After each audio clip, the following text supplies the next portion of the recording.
Day 20 of our 25 movement hacks, and today we are stretching the hamstrings. So stretching is, really good for us, and it's not something that we should skimp on. So let's get stretching. I'm coming to lie and I'm going to use a resistance band. You could use a belt or a long towel to a similar effect. So take your time as you come to lie on the back of you, and then lasso the foot with the rubber band and take up the tension and rest the elbows. So you do want to feel that the elbows are rested.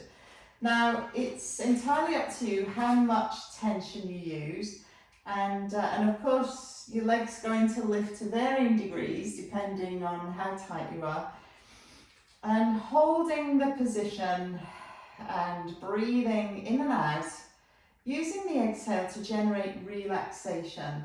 And so static stretches undoubtedly have their place when we are trying to address tightness in tissues.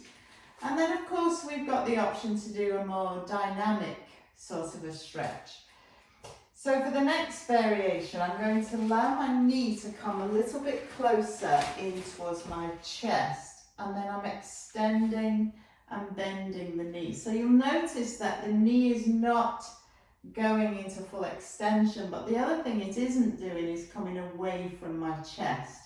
So I'm keeping the knee in towards me as I bend and extend at the knee, and I'm feeling that quite high up in the hamstring towards the insertion, or the origin rather, into the greater trochanter. So lower and lift, lift and lower. And then when you're ready, swapping sides, slightly easier once you've lassoed one foot. And come to that place with the knee straight, leg in a line, and do and try and keep the pelvis completely still. So in an ideal world, the pelvis is completely still. And now the second variant, which is allowing the knee to come closer to the chest, bending and extending at the knee. And so we really mustn't neglect the mobility work.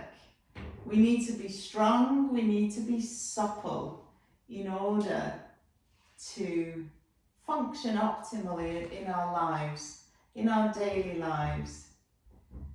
Fantastic. So, happy hamstrings. You'll have happy hamstrings.